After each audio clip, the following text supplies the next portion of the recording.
What's up, YouTube? Welcome back to the channel. My name is Dan. This is Neomustang, and this is my Fox Body channel. This particular video today is to show you guys who are thinking about switching from AOD to 5-speed. We're gonna discuss the parts you need to make that successful. So if you haven't already, make sure you hit that like and subscribe below. Leave a comment what you think. Let's get into it.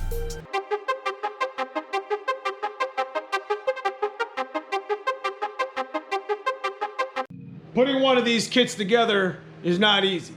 There's a lot of little nuts and bolts. There's a lot of little clips. There's washers. There's things involved. There's harnesses. There's things involved that you need to know when you're trying to put this back in your car.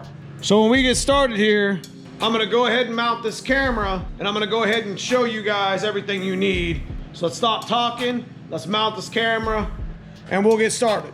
We're gonna start from the inside of the Mustang, and I'm gonna show you guys real quick. There's a lot of things to talk about, so stay tuned. I hope I don't bore you too much. First things first, you're gonna need a bezel. Now these are the different from AOD. T5 has the lip. You're gonna also need the leather boot. And you're gonna need the shifter knob and shifter handle. Usually these things are leather. These are aftermarket right now, which are great for late model restoration. But you can use them used. Obviously, if they're used, they're better because this is simulated leather.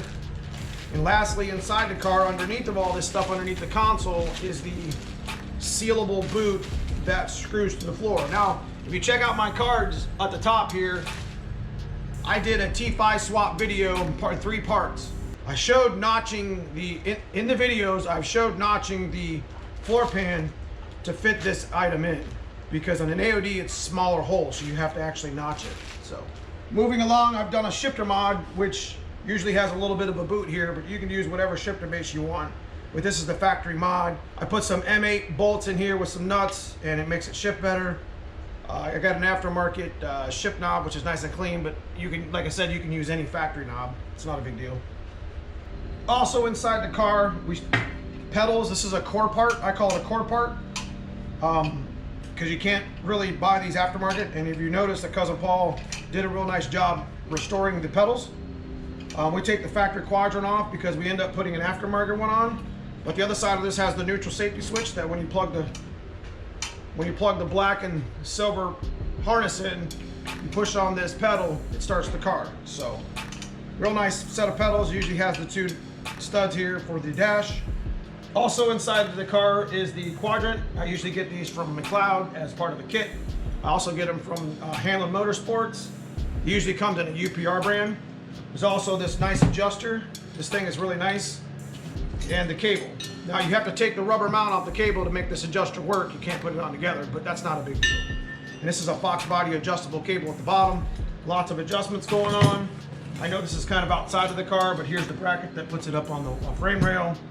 Also inside the interior, it plugs over by your kick panel, is the harness. This one's underneath of your driver's side carpet, and the grommet comes through the floor. You have your reverse light switch harness, your neutral safety switch harness, and your VSS. Also part of this harness, and this doesn't come with the late models, Ron Francis, is your reverse light harness switch. So this plugs in like this, and plugs into the side of the transmission right here. For your reverse light harness, you will never be able to start the car unless you have that loop here, because that loop goes to your starter solenoid, the red and blue wire, that one wire that attaches to the top. So there's your T5 harness. Also inside of the car, it's best to take your driver's side seat out and pull your carpet back and run it and route it underneath of the seat by the fuel pump relay. So moving to the outside of the motor, we're gonna go to the back of the car. The drive shaft, T5 specific drive shafts don't have a weight. If it's an AOD drive shaft, it's usually got a big weight on it. I've seen them work in T5 swaps. It's not a big deal, but you know, you could reuse the 4 bolts that come out of your Fox Body. AOD or a 5-speed are the same. That bolt this to the pinion flange. Like I said, this is very specific for the 5-speed, and it's got the 5-speed yoke here. So this is the cross member. I like to buy the Ford Racing adjustable cross member. I'm real picky with my mount, and I like my mount to be mounted right in the middle of the slots here for a nice equal balance. but you could reuse the old T5 ones. The old T5 ones are usually here in the middle, like that. And the AOD ones are like that. They're always to the front. And you got the bell housing. You got the M12 bolts. On the bell housings, I always like to change the pivot ball because these pivot balls were always beat up. Then you got the clutch fork as well. The clutch fork goes in here, like so. Clips to that new pivot ball. Look, it ain't falling out no more. It's got two 5/16 bolts here for the inspection plate on the bell block, and then two starter bolts. One real cool way to see if your bell housing is actually cracked is you just hit it on the floor. You should hear a nice ring to it. If it's cracked, it would be a dead ring. It would go doot. It would be dud. So that's your bell housing. This is also a core part, but this can actually be purchased. After the bell housing, I like to do this is the block plate, the D9 ZE-6A. This is the Ford one, and we decided to go ahead and send this one in our kit to the customer. However, you can buy these aftermarket from late model.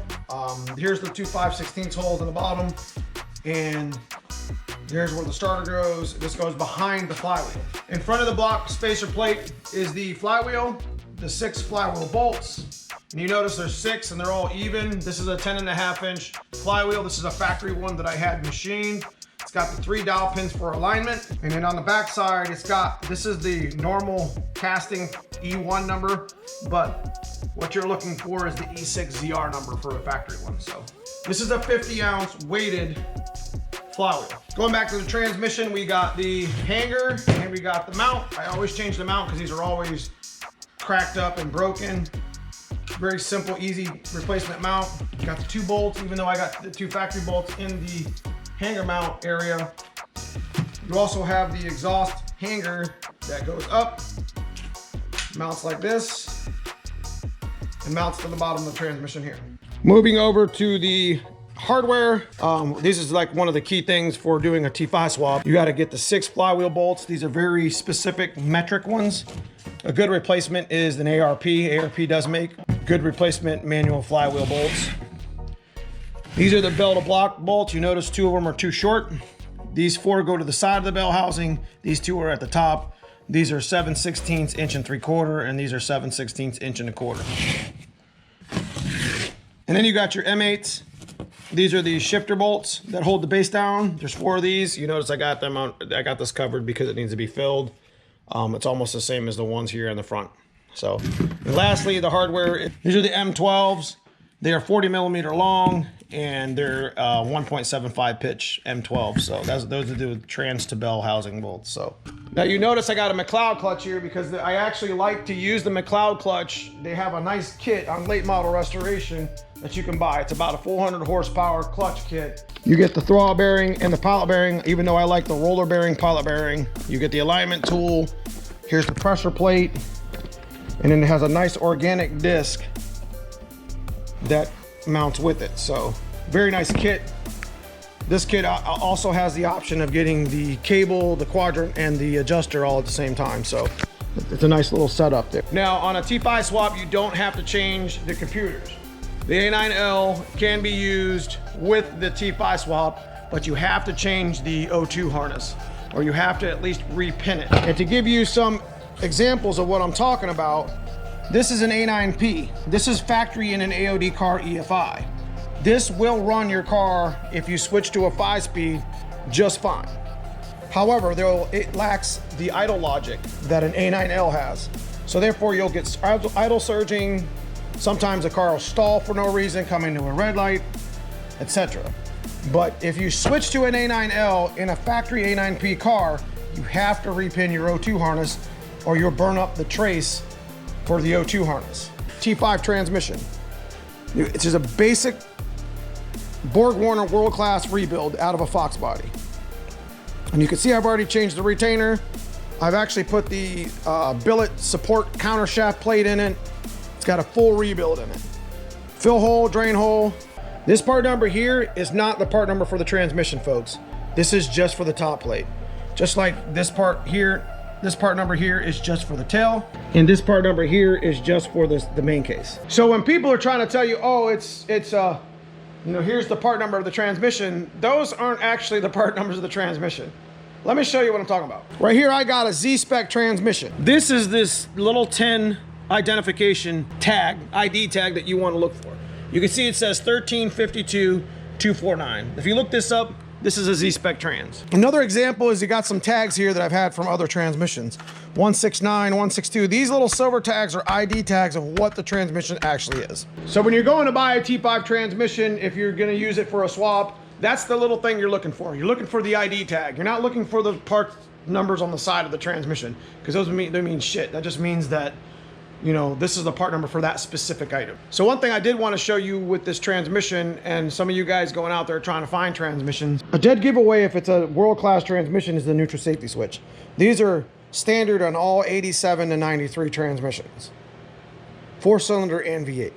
And if you wonder if it's a world-class transmission as well, it's got the Timken bearing here. If this looks like a freeze plug, then most likely this is a non-world-class transmission. And finally, if you're going to look at a transmission, I'm going to show you this little trick that you can have with a simple 17mm wrench. V8 trans, 17mm wrench. Look at that. Doesn't jingle at all. World-class 4-cylinder transmission, 17mm wrench, jingles. Not the same size. See that? Because this input is different than a V8. It's smaller on the tip. Again, doesn't jingle, doesn't move at all. 4-cylinder trans. Look at that. All right, so I hope we have shed some light on the checklist for your T5 swap. I'm about to ship this out to a customer who had purchased this from me. Usually a kit, something like this could cost you anywhere between $2,500 and $3,500 depending on the options that you have in it. And usually to have it installed is like about $2 grand. So if you're wondering how much it costs to do a T5 swap, it is expensive. If you enjoy my content, make sure you guys hit that like and subscribe. Leave me a comment below if you enjoyed the video. Go out and check out some of those other channels that support me. Brutal, Foxcast, 417 Fox, Donnie B, Demon Fox 50, Justin 91LX, Chris Watson at Project Stock Bottom End. I appreciate all the time that you guys have done watching this boring ass video. Until next time, keep the wheels straight.